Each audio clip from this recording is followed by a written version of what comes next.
Hello, hi guys! Magandang hapon sa inyo lahat.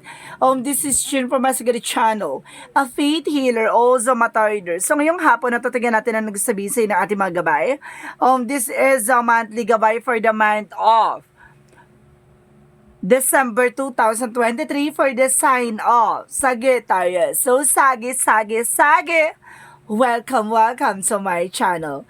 Ano kayang messages, advices, and spirit guides ang ating masasaga for today's video?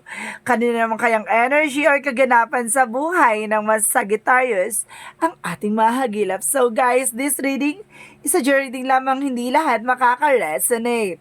Kunin lamang po ang makaka-relate sa inyo and comment down below kung kaninong energy ang ating nasagap. And of course, don't forget to like and subscribe my channel and hit notification bell for more videos update. And of course, maraming salamat po sa mga walang sampog suporta sa aking channel, lalong-lalo na hindi nag-escape ng ads na way pagpalain po kayo ng Diyos at may kapal, siksik liglig na gumapa ng balik sa inyong biyaya. So guys, kumapit ka na dahil ito namin sa'yo ng ating mga gabay. Angel Spirit Messages, give me an information for the sign of Sagittarius. So, ano magiging bulabog sa'yo, ating mga ano.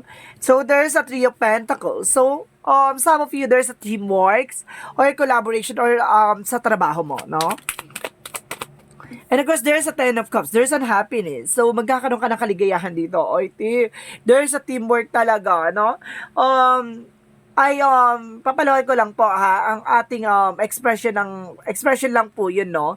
Yung ating team, mga ganon, ha? Ating, madam, ganon. Expression po yun. And of course, sinasabi din dito, there's Four of Pentacles, there's a collaborations about sa finances, no? Kailangan nyo magtipid, kailangan nyo mag-save ng maayos, no? And of course, there's an happiness coming in for you. Let's see. And of course, there's a the Sun card. There's a pure positivity, no? Meron ditong miracle and some hope, no, for success. And of course, there's an Empress card. So there's a revert. Magkakaroon ka ng bagong negosyo or bagong trabaho. And of course, excuse me. Some of you, there's a renewal for work, ganon. And of course, there's a Nine of Cups. There's an offer. It's an offer, guys. And because there's a magician, there's a manifestation. May mga bagay na manifest ka na unti-unti. May mga bagay na may sasakatuparan ka na unti-unti mo na talaga natatrabaho yung eksena na to. And or some of you, baka may mabibili kayong, there's a card shock, no? Baka may mabibili kayong sasakyan. Or some of you, baka makakabili kayo ng bahay, gano'n. So, wait lang, guys.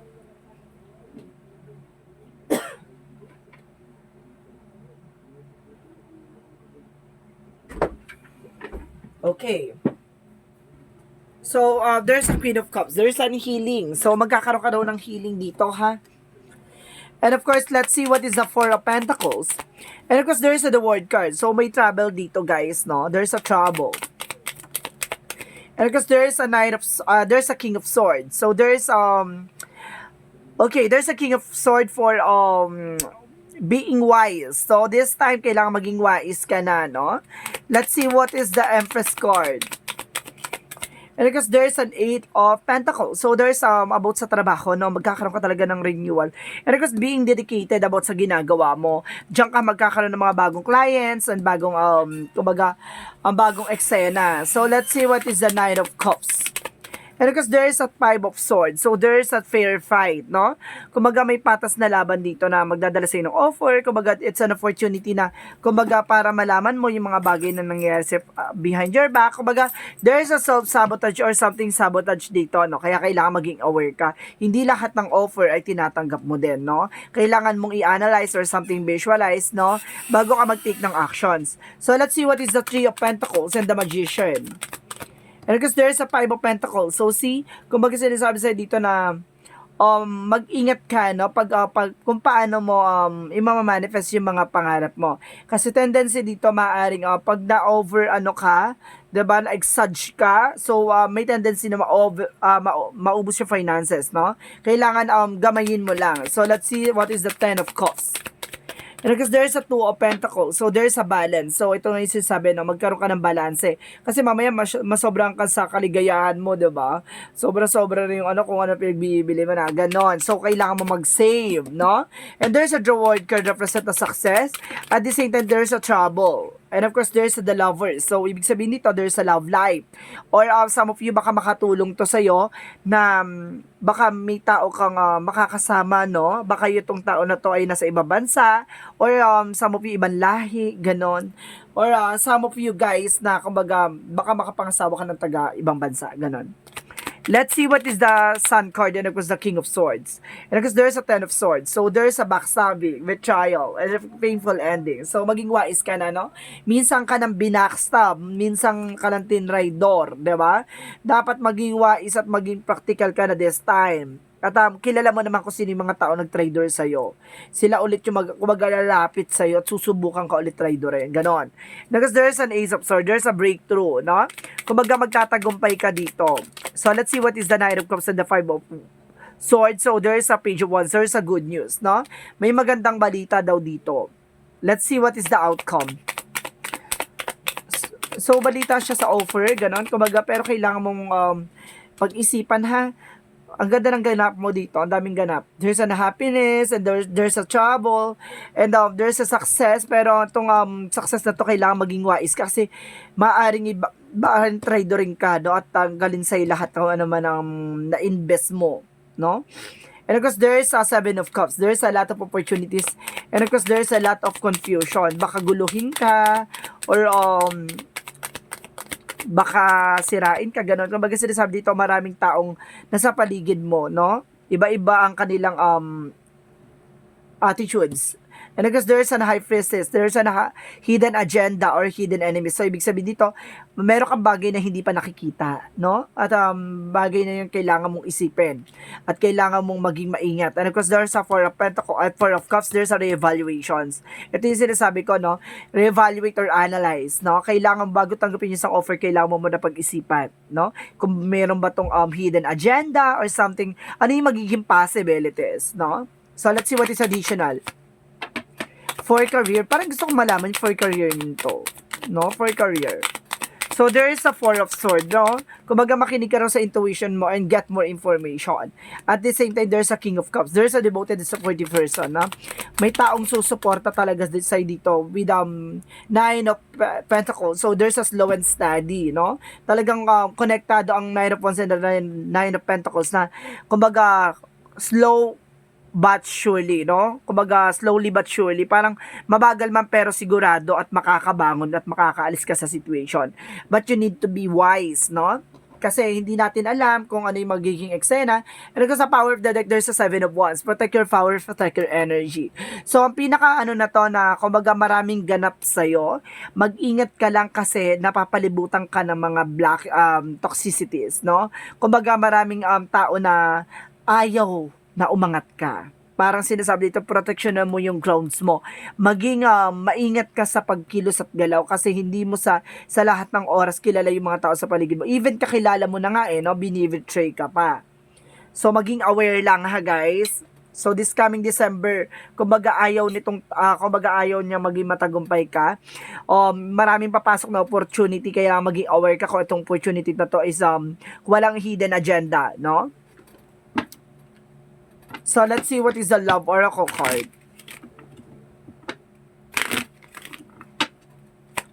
So, let's see what is the Love Oracle card. There's an I like you. Some of you, may tao may gusto sa'yo. And of course, there's an heartbroken. So, some of you break up or separation, ha? And of course, there's a love call. So, may matatanggap ka mga tawag or mensahe. Baka ito, kumbaga, baka may message ka matatanggap dyan. Itong tao na to ay may pagtingin pala sa'yo or tinamaan sa'yo, no? Kumbaga, getting to know each other. Kasi get more information is getting to know each other. Huwag kang masyadong parang ibibigay agad yung tiwala mo, ganon. Kasi hindi mo kilala yung mga tao sa paligid mo, diba? So, let's see what is yin and yang oracle card. And of course, there's a transformation, no? Baguhin mo na at mababago ka dito. At the same time, there's a twin flame. So, some of you baka yung makilala mo, baka twin flame mo yon. And there's an apology. Kumbaga, may mga tao sa paligid mo hihingi ng tawad sa'yo, hihingi niyo forgiveness. So, ibig sabihin dito, may mga tao talagang susubukin ulit utuin ka o susubukan ulit sirain ka, no? Lalapit yan, hihingi ng tawad, eme-emeng ganon. Pero, yun pala may lihim na intention, diba? So, let's see what is the magical fairy messages.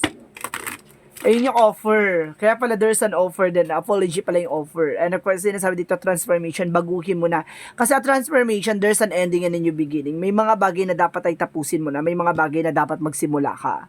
'Di ba? Parang wala pinagkaiba to sa Phoenix, rising from the ashes, no? Kumbaga dinurog ka nila, kumbaga talagang dinala ka nila hanggang sa hindi ka na makabangon. Tapos this time na unti-unti ka na nakakabangon, no? Tapos bibilitin ka ulit nilang pabagsakin, parang ganon. So let's see what is the magical fairy messages. And of course, sinasabi dito, there is an affirmation, no? To lift up your thoughts and energy and to attract what you desire.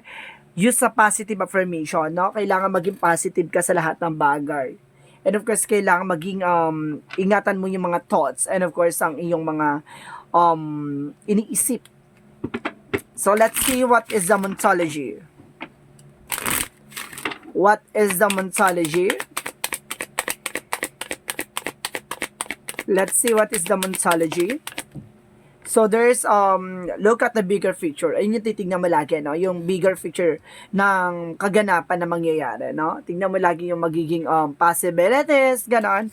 At the same time, it's time to release negativity. So, kailangan mo na alisin yung mga negatibo na nagdudulot sa'yo ng eksena, no? So, let's see what is Archangel Michael, messages for you.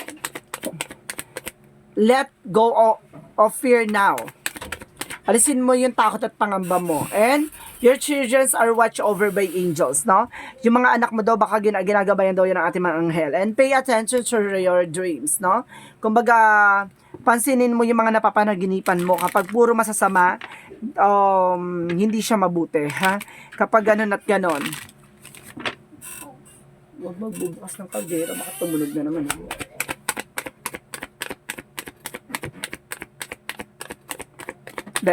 What is the energy? Adjacent possibilities. May mga pinto ang magsasara, may mga pinto ang magbubukas for you. And of course, a caring connection. So, talaga may tao magmamahal sa'yo, no? Aalagaan ka. Talagang there's a person talaga, no? So, let's see what is the chakra. Meron ditong devoted person. And there's a renewal. So, magkakaroon ka na ng panibagong eksena dito. And of course, there's a miracle, no? Kumbaga, akala mo yung walang-wala ka na talaga sa eksena, tapos biglang, bless in disguise, no? Na ibinigay ng ating may kapal, na it's an hope, no? Talagang may pag-asa. So, let's see what is additional messages. And survivor, no? Survival. So, you are also survivor, no? Talagang makakaalis ka sa situation. Yung parang pinipilit ka nilang pabagsakan pero nakakabangon at nakakabangon ka, diba? Because there's an awareness. Kailangan, ito yung sinasabi ko, diba? Aware ka dapat sa nangyayari sa'yo, no? Kasi maraming tao sa paligid mo na susubukan kang i-offer ng kung ano-ano or something apology, something information, no? Kumbaga, susubukan ka nito kaya magkakaroon ng self-sabotage dahil ikaw yung magbibigay ng information. Kaya maging aware ka, no? Maging aware. Mas maganda ikaw yung tumanggap na information sa kanila kaysa ikaw yung magbibigay ng information. Yun yung kailangan mong iwasan, no? And of course, there's a death card. There's an ending and a new beginning. Dapat tapusin mo na yung ganong attitudes mo. Yung ikaw yung nagbibigay ng informasyon. Kasi at the end of the time, ikaw ang naiipit kasi sila ang, kumbaga, sinasabi nila, sinabi na ganito, si ano may gawa, si ganito ang may sabi niya, ganon. Kumbaga, pati sa chismis, no? Kumbaga, nadadali ka dyan sa eksena na yan. Nasisisi ka or something na ikaw yun na iipit sa huli. Because there's an artist. So, some of you pagandahin mo daw yung eksena na to, no? Kumbaga, artist, no? Ikaw yung makakapagpaganda at ikaw magbibigay kulay, no? Ng kwento mo. Even ang buhay mo. And of course, time to decide. So, kailangan mo magdesisyon as soon as possible. So let's see what is additional messages. And of course, there's a joy not for everyone. So there's a weirdness, no? Kumbaga hindi ka flexible para sa iba, no? Kumbaga may mga tao lang talaga na parang nakakaintindi sa iyo or naiintindihan mo, parang gano'n, no? So let's see, di sa lahat ng oras kasi gusto ka ng tao. So may mga tao dyan sa paligid mo na lang umingiti lang pero gigil na yan. So let's see what is Arkanghel Raphael. Sinasabi dito Arkanghel Raphael, sovereignty. Ibig sabihin dito kailangan mo kumain ng mga masusustansyang pagkain, fruits and vegetables na makakatulong sa'yo, no, for your health. So let's see what is the Jesus loving quotes. Jesus loving quote said, watch and pray that you not enter into temptation. See, ito yung sinasabi ko yung pagmasdan mo at magdasal ka na mailayo ka sa mga tukso kasi lalapit tong mga to, no, para tuksuhin ka or para sirain ka. Kaya maging aware, ha? So let's see what is the angel's number. And there is a 14. So, I am practical, no? You are open-minded and always up to try something new. Yet, you are wise enough to stop and thinking before you jump into things. This is a pragmatically approach help ensure your time, attentions, and effort are meaningful. So, some of your Sagittarius, no? Talagang may hirapan kayo. Kasi ang Sagittarius kasi is an adventurous person. So, ibig sabihin ito ay talagang gustong sumubok sa mga bagay-bagay na hindi niya alam or mga bagay na gusto niya matutunan. So, ayun yung kumbaga magiging challenging sa inyo na kailangan nyo maging aware, no, sa mga tao sa paligid nyo. Kasi, kumbaga, itong Sagittarius is, kumbaga, yung tiwala nito talagang super, talaga. Pero ang ano lang dito, no, madalas lang talaga nasasabotahe. So, let's see what is, answers, no, angel's answers. So, pwede kayo mag-question dito, ha. Bibilang ako ng tatlo, kailangan nakapag-question na kayo. Mag-isip kayo ng question nyo dyan, guys. Okay? So, let's proceed. 1,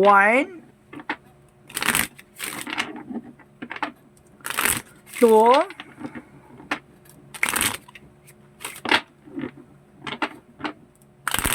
3. So, nakapag-isip na po, ha?